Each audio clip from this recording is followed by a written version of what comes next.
Meenakshi Faculty of Arts and Science for Women at KK Nagar, Chennai. Admissions open for BCom, BSc, BBA, BCA and Viscom. Apply now. Nature Monks மரச்செக்க organic எண்ணெய் அம்மாவின் அன்பு ஆரோக்கியத்தின் மகிழ்ச்சி. சூரரை போட்டரோட அந்த photos black பார்க்கும்போது கிட்டத்தட்ட VFX use என்னென்ன யூஸ் பண்ணுவாங்களோ அது எல்லாமே நுணுக்கங்களோட வருது. ஒவ்வொரு ஃப்ரேமே பேசி ஒர்க் பண்ணது. ஏன்னா அது விஎஃப்எக்ஸ் போர்ஷன்றதுனால அந்த அளவுக்கு டீட்டெயிலாக பண்ண ஸ்டோரி போர்டு. அசுரன்லயும் நீங்க தான் அதுக்கான ஸ்டோரி போர்ட் பண்ணிருந்த கேரக்டர்ஸ். வெற்றிமாறன் சார் எனக்கு சொன்ன மாதிரி படிக்காத ஒரு ஆள் ஊருக்குள்ளே இருக்கிறாரு, இந்த மாதிரி சாராயம் காய்ச்சிருவாங்க அப்படின்ற மாதிரி சொன்னார். ஒரு வாட்டி தான் வரைஞ்சேன், அது ஓகே ஆயிடுச்சு. ஸ்டோரி போர்டு மகான் மேக்ஸிமம் ஃபுல் சீக்வன்ஸ் வரைஞ்சிக்கிட்டு ஒரு 1600 ஃப்ரேம் கிட்ட வரைஞ்சேன். ஒன் டேக்குள்ளே 150 ஃப்ரேம்ஸ் வரையணும். அந்த மாதிரி சேலஞ்சஸ் தான் தனுஷ் சார் சொன்னார். ஆக்சுவலாக அவரை மீட் பண்ணும்போது சொன்னார், படத்தோட பெரிய இம்ப்ரெஷன் அந்த போஸ்டர் தான் அப்படின்னு சொல்லிட்டு. பேட்டையே அப்படி தான். இப்போ முதல் நாள் பார்த்துட்டு முதல் நாள் நைட் நான் வந்து ரூமில் உட்காந்து வரைவேன், மறுநாள் எடுக்க வேண்டிய சீக்வன்ஸ். இப்போ வில்லேஜ் வரைஞ்சது, ஜெகமேந்திரம், மகான் எல்லாமே பேனா தான்.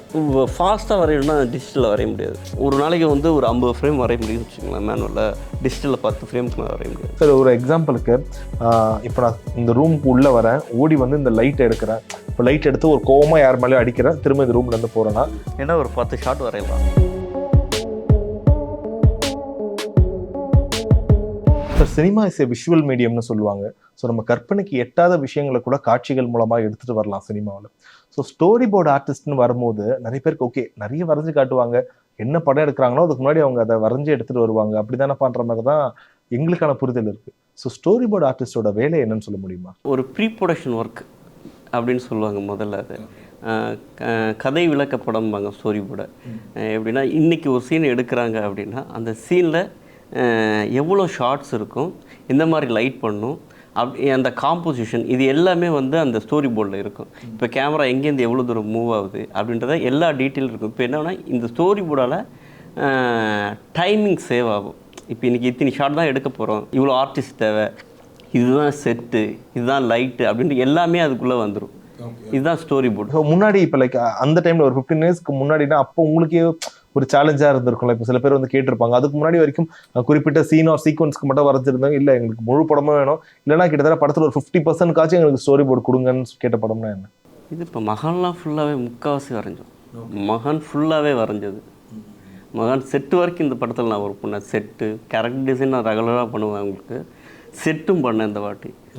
செட் டிசைன்ஸும் பண்ணி கொடுத்தேன் மகானுக்கு. ஸ்டோரி போர்டு மகான் மேக்ஸிமம் ஃபுல் சீக்வன்ஸ் வரைஞ்சிக்கிட்டது ஒரு 1600 ஃப்ரேம் கிட்ட வரைஞ்சேன். உங்களோட பிளாக்ல பார்க்கும்போது நிறைய படங்களோட இந்த கேரக்டர்ஸ் ஸ்கெட்ச் பார்க்கும்போது ரொம்ப பிரமிப்பாக இருந்துச்சு.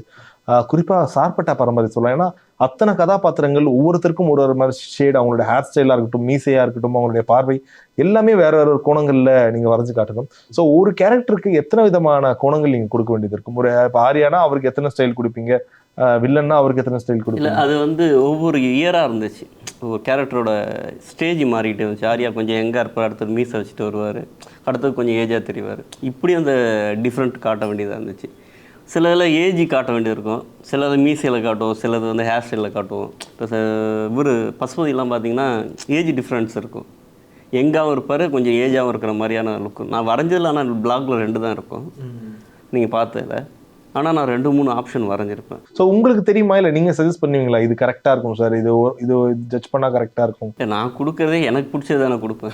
எனக்கு எது இன்ஸ்பயர் பண்ணுதோ அவங்க சொன்னதில் அது வந்திருக்குன்னு நான் ஃபீல் பண்ணேன்னா அதை தான் நான் கொடுப்பேன். ஓகே, இப்போ எக்ஸாம்பிளுக்கு இப்போ என்ன பார்க்குறீங்க, இப்போ போயிட்டு இப்போ இன்னொருத்தர் சொல்கிறாங்க, ஸோ இவர் வந்து ஒரு 60 வயசில் உட்காந்து இதே சேரில் இன்டர்வியூ எடுத்தால் எப்படி இருக்கும்னா, ஸோ டக்குன்னு உங்களோட இமேஜினேஷன் எப்படி சார் போகும்? 60 வயசில் என்ன ஆகும், உங்கள் உடம்புலாம் என்ன ஆகும், உங்கள் ஆண் தோற்றம் எப்படி ஆகும், முடி கொட்டி போகலாம், நரைச்சி போகும், சுருக்கம் விழும், எல்லாம் இதுதான் சிம்பிள். இதுதானே, அதை போட்டாலே ஆட்டோமேட்டிக்காக 60 வயசு ஆயிடும். ஸோ நீங்கள் வரைஞ்சதுலேயே உங்களுக்கு ரொம்ப சேலஞ்சான இருந்த ஒரு ஸ்டோரி போர்டுனா என்ன? இல்லை ரொம்ப ஒரு காலம் எடுத்துக்கிட்டு இல்லை எனக்கு சேலஞ்சாக இருந்தது இப்போ நானே ஒருவனுக்கு வரைஞ்சது தான். என்னென்னா ஒரு 1 டேக்குள்ளே 150 ஃப்ரேம்ஸ் வரையணும். அந்த மாதிரி சேலஞ்சஸ் தான் இருந்தது. 1 டேக்குள்ளேயா? 1 டேக்குள்ளே அப்படி சொல்லிட்டு 2 நாள் சொன்னாங்க. அதுக்குள்ளே எனக்கு கொஞ்சம் வேலை இருந்துச்சு. அந்த ஒரு நாளுக்குள்ளே நான் வந்து அதை வரைஞ்சேன். அதில் என்ன சேலஞ்சு அப்படின்னா, ஷார்ட் டிவிஷன் வந்து சார் வந்து நீங்களே பண்ணுங்க அப்படின்னு எனக்கு ஒரு ஃப்ரீடம் கொடுத்துருக்காங்க செல்வராகவன் சார். அப்போ என்ன ஆச்சுன்னா எனக்கு இன்னும் வேலை ஜாஸ்தியாகிடுச்சு. ஏன்னா அவர் என்னோட பாயிண்ட் ஆஃப் வியூ எப்படி இருக்குது அப்படின்றத வந்து அவங்க ஒரு இது பார்க்க அவங்க ஒரு ஐடியா வச்சுருந்துருக்காங்க. பட் என்னோட பாயிண்ட் ஆஃப் வியூலேருந்து அது என்னவா தெரியுது அப்படின்ற ஒரு ஸ்பேஸ் கொடுத்தாங்க. ஓகே, ஸோ நீங்கள் எப்படி உங்கள் மைண்டில் அதை பிரிச்சுப்பீங்களா சார்? இந்த ஷாட் இங்கே இருந்தால் கரெக்டாக இருக்கும், இல்லை இது இந்த ஒரு வைடில் இருந்தால் கரெக்டாக இருக்கும், இது க்ளோஸில் காமிச்சா கரெக்டாக இருக்கும்னா? அந்த டயலாக்கு அந்த சீனு என்ன வந்து கேட்குதுன்னு நமக்கு ஒரு ஐடியா இருக்கும். நான் எப்படி பார்ப்பேன், இப்போ ஒருத்தர் பேசுகிறாரு, எமோஷனாக பேசுனா அவருக்கு கொண்டு வைடில் வச்சோம்னா அவர் வந்து அந்த எமோஷன் தெரியாது. அப்போ க்ளோஸ் போனால் தான் தெரியும். புரியுதுங்களா? அப்போ நான் அவர் க்ளோஸ் போவேன். அது என்ன மாதிரியான க்ளோஸ்? கண்ணில் பேசுகிறாரு அப்படின்னா கண்ணுக்கு க்ளோஸ் போவேன். கண்ணு மட்டுமே ஒரு தனி ஷார்ட்டாக வைப்போம். கண்ணுக்கு டைட் வச்சாதான் அந்த எமோஷன் தெரியுதுன்னா அதுக்கு நான் ஒரு டைட் வைப்பேன். சார், ஒரு எக்ஸாம்பிளுக்கு இப்போ நான் இந்த ரூமுக்கு உள்ளே வரேன், ஓடி வந்து இந்த லைட் எடுக்கிறேன். இப்போ லைட் எடுத்து ஒரு கோவமாக யார் மேலேயும் அடிக்கிறேன், திரும்ப இந்த ரூம்லேருந்து போகிறேன்னா, ஸோ இப்படி ஒரு சீன் உங்களுக்கு சொல்கிறாங்கன்னா உங்கள் மைண்டில் இது எத்தனை சப்டிவிஷனாக போவோம்? ஏன்னா ஒரு 10 ஷாட் வரையலாம். ஓகே, 10 ஷாட் ஓடி வந்து இதை எடுத்து அடித்து போகிறதுக்கு 10 ஷாட் வரையலாம். ஃபஸ்ட்டு வர்றப்ப ஒரு வைடு, என்ன வைட் டாப்பு, கை எடுக்கிறதுக்கு ஒரு க்ளோஸு, எடுத்து திரும்பறப்ப அங்கே ஒரு வைடு, அப்புறம் அடிக்கிறது ஒரு க்ளோஸு, ஒரு 10 ஷாட் வந்துடும்.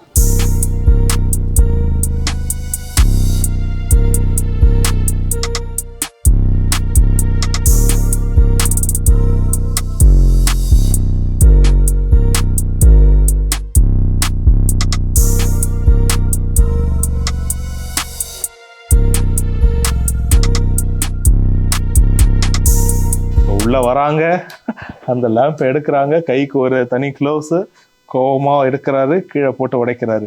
வித் ஆல் தோஸ் கர்டைன்ஸ், அந்த ஏசி, அந்த மொத்த செட்டப்போட. ஸோ இதுதான் சார் அந்த டீட்டெயிலிங்னா. இப்போ அந்த ரூம் எப்படி இருக்கும்ன்றது முதற்கொண்டு எல்லாமே சொல்லிடுவாங்க. சின்ன சின்ன விஷயங்களும். இப்போ இதே லைட் அண்ட் ஷேர் பண்ணும்போது நான் எல்லா இடத்துலையும் ஒரு லைட் பண்ணியிருக்கேன் பாருங்கள். இப்போ ஒன் சைடு லைட் பண்ணியிருக்கிறேன், புரியுதுங்களா? Okay okay okay, right. எவ்வளோ ஸ்ட்ராங்காக பண்ணுறேன் அப்படின்றது தான். அண்ட் குறிப்பாக சூரரை போட்டரோட அந்த ஃபோட்டோஸ் பிளாக் பார்க்கும்போது கிட்டத்தட்ட விஎஃப்எக்ஸ்க்கு என்னென்ன யூஸ் பண்ணுவாங்களோ அது ஈச் அண்ட் எவ்ரி ஷாட், அவர் உள்ள ரூமில் இருக்கிறது, வெளியே வர்றது, நடக்கிறது, அந்த பறவை பறக்கிறது எல்லாமே நுணுக்கங்களோட வரைஞ்சிருக்காங்க. ஆக்சுவலாக வந்து டைரக்டரும் அந்த டிஓபி கோ டைரக்டர் இவங்க எல்லாமே பக்காவாக உட்காந்து ஒவ்வொரு நாளும் வந்து ஒவ்வொரு ஃப்ரேமுமே பேசி ஒர்க் பண்ணது. ஏன்னா அது விஎஃப்எக்ஸ் போர்ஷன்றதுனால அந்த அளவுக்கு டீட்டெயிலாக பண்ண ஸ்டோரி போர்டு அது. இப்போ குறிப்பாக முன்னாடி பேசுகிற மாதிரி இந்த கேரக்டர்ஸ் பற்றி பேசும்போது அசுரன்லையும் நீங்கள் தான் அதுக்கான ஸ்டோரி போர்ட் பண்ணியிருந்த கேரக்டர்ஸ் பண்ணியிருந்தீங்க. ஸோ அதுக்கு ரொம்ப பயங்கரமாக இருந்துச்சு. அவரோட அந்த லுக் பார்க்கும்போது ஃபர்ஸ்ட் லுக் போஸ்டே அவரோட ஃபோட்டோ தான் போட்டிருந்தாங்க. அந்த க்ளோஸ் போட்டோ சொன்னார். ஆக்சுவலாக அவரை மீட் பண்ணும்போது சொன்னார், அந்த படத்தோட பெரிய இம்ப்ரெஷன் அந்த போஸ்டர் தான் அப்படின்னு சொல்லிட்டு, அதுதான் அந்த படத்தோட பேஸுன்ற மாதிரி ஒரு வார்த்தை சொன்னார். பட் எனக்கு அது பெரிய சந்தோஷமாக தான் இருந்தது. வெற்றிமாறன் சார் எனக்கு சொன்ன அது மாதிரி படிக்காத ஒரு ஆள் ஊருக்குள்ளே இருக்கிறாரு, இந்த மாதிரி சாராயம் காய்ச்சிடுவாங்க அப்படின்ற மாதிரி அவர் சொன்னார். நீங்கள் பண்ணுங்க அப்படின்னு எனக்கு ஒரு பெரிய ஃப்ரீடம். எப்போவுமே சார் வந்து ஃப்ரீடம் கொடுப்பார். அதில் நான் பண்ணது தான் அந்த கேரக்டரு. ஒரு வாட்டி தான் வரைஞ்சேன், அது ஓகே ஆயிடுச்சு. அப்புறம் அதில் சின்ன சின்ன டீட்டெயிலாம் கொஞ்சம் அவர் வந்து ஆட் பண்ணார். அந்த பல்லு கரை, அந்த இடுக்கு வரணும் அப்படின்னு சொல்லிட்டு, அந்த கேப் இருந்தால் தான் வந்து அந்த ஃபீல் கிடைக்கும். அதெல்லாம் பார்த்தீங்கன்னா பயங்கர டீட்டெயிலாக பண்ணியிருப்பாங்க. படத்துலேயே வந்து அவ்வளோ டீட்டெயிலாக இருக்கும். அது பயங்கர ரீச் இருந்துச்சு அந்த கேரக்டர்ஸ். அதுதான் வந்து இங்கே வந்து உட்கார வச்சிருக்குன்னு நினைக்கிறேன் நான். ஸோ அதுக்கு அப்படியே சின்ன வயசு தனுஷ் காட்டும் போது அது அப்படியே கான்ட்ராஸ்டாக இருக்கும். நீங்கள் வரைஞ்சது வந்து இந்த மீசை வந்து ரொம்ப மெலிசான ஒரு மீசை இருக்கும், படத்தில் ஒரு இது பண்ணியிருப்பாங்க. ஸோ அங்கே நடக்கிற சேஞ்சஸ் எப்படி இருக்கும்? லைக் நீங்கள் உங்களுக்கு வந்து ஒரு ரெஃபரன்ஸாக எடுத்துப்பாங்க, ஓகே இது இப்படி வரைஞ்சா எப்படி இருக்குன்னா அதில் இன்னும் கொஞ்சம் அதிகம் பண்ணிக்கலாம், அது இன்னும் கொஞ்சம் நல்லா இருந்துச்சுன்னா அதை யூஸ் பண்ணிடு. ஓகே, இந்த ஆன் ஸ்பாட்டில் போயிட்டு வரையறது அந்த சம்பவம்லாம் நடக்குமா? அப்படின்னா கார்த்திக் சுப்ராஜோட உங்களோட படங்களில் தான் வந்து ஆன் ஸ்பாட்டில் என்ன வேலை இருக்கும் சொல்ல முடியுமா? மெர்க்குரிலாம் பார்த்தீங்கன்னா அங்கே ஷூட் போயிட்டு இருக்கோம், இங்கே நான் வந்து காலையில் எடுக்க வேண்டிய சீக்வன்ஸ் வரைஞ்சிட்டு இருப்பேன். பேட்டையே அப்படி தான். இப்போ முதல் நாள் பார்த்துட்டு முதல் நாள் நைட் நான் வந்து ரூமில் உட்காந்து வரைவேன், மறுநாள் எடுக்க வேண்டிய சீக்வன்ஸ். அந்த ஓப்பனிங் ஃபைட் சீக்வன்ஸ்லாம் வந்து பீட்டர் கேன் மாஸ்டரோட ஒர்க் பண்ணேன். அந்த சர்ச் மாதிரி ஒரு ஃபைட் இருக்குல்ல அதுவும், அப்புறம் வந்து ஹாஸ்டலில் அங்கே ஃபயரில் ஒரு ஃபைட் இருக்குல்ல, அது எல்லாமே வந்து அந்த மாதிரி வரைஞ்சது தான். சார், இப்போது சமீப காலமாக சொல்கிறாங்கல்ல, இப்போது வெளிநாட்டு படங்கள் பயங்கர ஸ்டாண்டர்டாக இருக்குது, நம்ம இதில் வந்து அந்த கிராஃபிக்ஸ் ஈக்குவல் பண்ண முடியல. என்னன்னு கேட்டால் அங்கே வந்து பட்ஜெட் அதிகமாக இருக்குது, இங்கே பட்ஜெட் கம்மியாக இருக்குன்ற மாதிரிலாம் நிறைய சொல்லுவாங்க. ஸோ ஆஸ் எ ஆர்டிஸ்டாக இப்போ நிறைய பேர் நீங்கள் 2Dயில் இது பண்ணுறீங்களா? ஒரு எக்ஸாம்பிள் கோச்சரியான் படமே எடுக்கலாமே. ஸோ அந்த படம் எடுக்கும்போது அந்த அந்த காலகட்டத்தில் அது ரொம்ப புதுசாக இருந்துச்சு. கதையாக பயங்கர ஃபண்டாஸ்டிக்கான ஒரு ஸ்டோரி. பட் நம்மளுக்கு அது எதனால தெரியல ஒரு சின்ன உறுத்தல் இருந்துட்டே இருக்கும். இது ரஜினி சார் மாதிரியே இல்லையே, அவர் வேற ஒரு மாதிரி பண்ணுறாங்களேன்ற மாதிரி அந்த உறுத்தல் எடுத்துகிட்டே இருக்கும். ஸோ இதுக்கான காரணம் என்னவா இருக்கு? இல்லைன்னா இப்போ டெக்னாலஜி தான், வேற ஒன்றும் இல்லை. அவங்க இருக்கிற டெக்னாலஜி நீங்கள் சொல்கிற அதே மணி தான், வேறு எதுவுமே கிடையாது. அவ்வளோதான். அந்த டைம் தான் ரொம்ப முக்கியம். அவங்க வந்து ஒரு ப்ராஜெக்ட்டுக்கு அவதார் எப்போ வந்துச்சு லாஸ்ட்டாக? 2010 ஒரு 10 வருஷம் மேலே ஆயிடுச்சு. செகண்ட் பார்ட் எப்போ வருது? 12 வருஷத்துக்கு அப்புறம். கோச்சடை நினைக்க ஆரம்பித்தாங்க. இப்போ அந்த டைம் இருக்குல்ல ஒரு ப்ராசஸ்க்கு, இப்போ அது ரொம்ப முக்கியம். எல்லாமே சாத்தியமா இதுல லைக் கேட்குறேன். இப்போ எனக்குன்னு ஒரு உலகம் இருக்கு. இப்போ எக்ஸாம்பிளுக்கு 2ஆம் உலகத்தோட ஸ்டோரி போர்டு எப்படி பண்ணியிருப்பாங்கன்னு எனக்கு ஒரு ஐடியா போகுதுன்னா, ஓகே சம்மந்தமே இல்லாத ஒரு உலகம், அதில் எல்லா விதமான கலர்ஸ், ஒரு வயலட் கலர் இருக்கு, பிங்க் கலர் இருக்கு, ஒரு பெரிய டிராகன் இருக்கு, என்னென்னமோ சொல்றாங்க. ஸோ அந்த ஸ்டோரி போர்டு எப்படி வரைஞ்சிருப்பாங்கன்னு கேட்கும்போது என்ன வேணா சொல்லலாம், அது எல்லாமே கற்பனையில் சொல்றது எல்லாமே சொல்லலாம், என்ன வேணாலும் சொல்லலாம். கற்பனைன்னு ஒன்றும் கிடையாது, இருக்கிறதா நம்ம வரைய போகிறோம். எதுவுமே புதுசு கிடையாது. அவதாரே பார்த்தீங்கன்னாலும் ஒரு குதிரைன்னா குதிரை தான், நம்ம ஊர் குதிரை தான். 2 கால் இருக்கும், 4 கால் இருக்கும். புதுசாலாம் ஒன்றும் யாரும் காட்ட முடியாது. இருக்கிறத ஆட் பண்ணுறாங்க, மாற்றுறாங்க. புதுசாக எதுவுமே நீங்கள் சொல்லவே முடியாது. நீங்கள் ஏலியன் காட்டினாலும் சரி, அது ஒரு ஆளாக தான் காட்டுறாங்க. கண்ணு மூக்கு வாய் இல்லாமல் எதையும் காட்ட மாட்டுறாங்க. அப்படியே இல்லைன்னா கை காலை வச்சு காட்டுறாங்க. நீங்கள் எதாவது புதுசாக காட்டுறாங்களா? எதுவுமே இல்லை. என்னோடய பாயிண்ட் ஆஃப் வியூவில் சொல்கிறேன். நான் புதுசாகவே எதுவுமே கிடையாதுன்னு தான் நான் நினைக்கிறேன். இப்போ உங்களை பார்த்து இப்போ 4 பேர் ஓகே, எனக்கும் ஸ்டோரி, நான் நல்ல ஒரு ஆர்டிஸ்ட், நிறைய வர முடியும், எனக்கு நிறைய கற்பனை திறன் இருக்குன்னா, இப்போ அவங்க ஒரு ஸ்டோரி போர்டு ஆர்டிஸ்ட்டாக அவங்கள வரத்துக்கு அவங்க என்னென்ன பண்ணணும்? படம் வரையணும், அவ்வளோதான், சிம்பிள். என்னவா இருந்தாலும், என்ன ஆர்டிஸ்டாக இந்த மாதிரி வரைய சொன்னால் எந்த ஃபீல்டு போனால் படம் வரையணும், அவ்வளோதான். சலிக்காமல் வரையணும் இல்லை, புரிஞ்சுக்கிட்டு வரையணும், அவ்வளோதான். இப்போ மேனுவலாக வரைகிறதுக்கும் டிஜிட்டலாக வரைகிறதுக்கும் உள்ள வித்தியாசம் சொல்ல முடியுமா? மேனுவல், ஏன்னா டிஜிட்டல்னால் நமக்கு எல்லா சௌகரியம் இருக்குது. வேணும்னா அழைச்சிக்கலாம், கண்ட்ரோல் செட் கொடுத்துடலாம். இல்லைன்னா இது மேனுவல் வரையும்போது பென்சில் கோடு போட்டது தான், பேனால் கோடு போட்டது தான். நான் மேக்ஸிமம் பேனாலில் வரைவேன். ஸ்டோரி போர்டே பேனாலில் தான் வரையும், ஏன்னா அழைக்கவே முடியாது. இல்லைனா அடுத்த ஃப்ரேம் தான் வரையும். அப்போ இன்னும் கான்ஃபிடென்ட்டாகவும் ரொம்ப கவனமாக வரையணும். டிஜிட்டல் போனால் நம்ம அழைச்சிட்டு சரி அடுத்த லேயர் இந்த கடைசியாக நீங்கள் பேனால வரைஞ்ச ஒரு ஸ்டோரி போர்டு இல்லை? இப்போ வில்லேஜ் வரைஞ்சது, ஜெகமேந்திர மகான் எல்லாமே பேனா தான். ஏன்னா ஃபாஸ்ட்டாக வரையணும்னா டிஜிட்டலில் வரைய முடியாது, அந்த ஃபாஸ்ட் கிடைக்காது. ஏன்னா இப்போ மேனுவல் வரையும்போது ஒரு டைம் தான் வரைய போகிறோம். இப்போ ஒரு நாளைக்கு வந்து ஒரு 50 ஃப்ரேம் வரைய முடியும்னு வச்சுக்கலாம். மேனுவலில், டிஜிட்டலில் 10 ஃப்ரேமுக்கு மேலே வரைய முடியாது. சரி, இப்போ எல்லா துறையில் இருக்கவங்களுக்கும் ஒவ்வொரு அங்கீகாரம் இருக்கா? இப்போ நான் நடிச்சிட்டேன், இல்லை படத்தில் நான் பேக் ஸ்டேஜில் ஒர்க் பண்ண கூட படம் முடிஞ்சு இந்த ஸ்க்ரோலிங்கில் என் பேரை பார்க்கும்போது அதில் அவ்வளோ ஒரு சந்தோஷமாக இருக்கும்.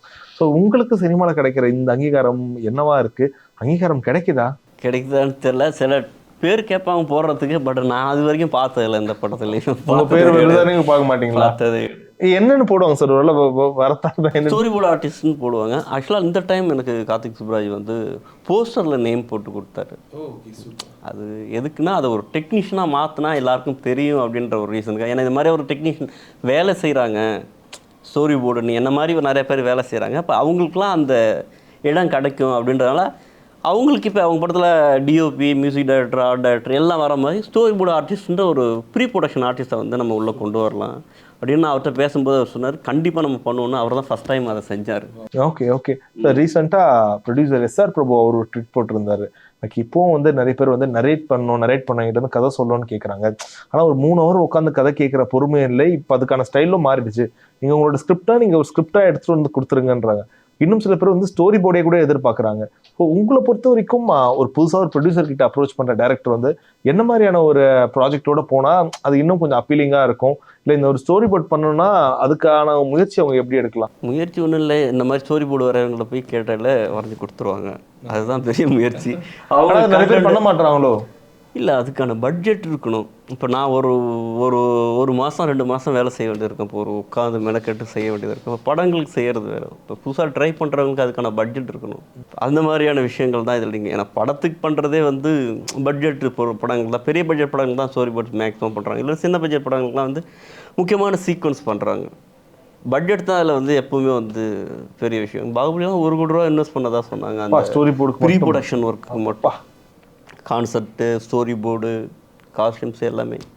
இப்போ அந்த அளவுக்கு வந்து அதோட முக்கியத்துவம் அவங்களுக்கு தெரியுது, அதுக்காக ஸ்பெண்ட் பண்ணுறாங்க. Okay, so thank you so much for time sir. தொடர்ந்து இதே போல் பண்ணிட்டு இருக்கீங்க. ஸோ அடுத்தடுத்த தலைமுறையை இன்னும் இன்ஸ்பயர் பண்ணிட்டு இருக்கீங்க. இப்போ நீங்கள் சொன்ன வார்த்தைப்படி உங்களையே அந்த ஒரு வார்த்தைகளே எடுத்துக்கிட்டு கூட இன்னும் நிறைய பேர் புதுசாக வருவாங்க இந்த துறையில். நம்ம கண்டிப்பாக தேங்க்யூ ஸோ மச். தேங்க்யூ, நன்றி. Meenakshi Meenakshi Faculty of Arts and Science for Women at KK Nagar, Chennai. Admissions open for BCom, BSc, BBA, BCA and Viscom. Apply now. Nature Monks மரச்செக்க ஆர்கானிக் எண்ணெய் அம்மாவின் அன்பு ஆரோக்கியத்தின் மகிழ்ச்சி.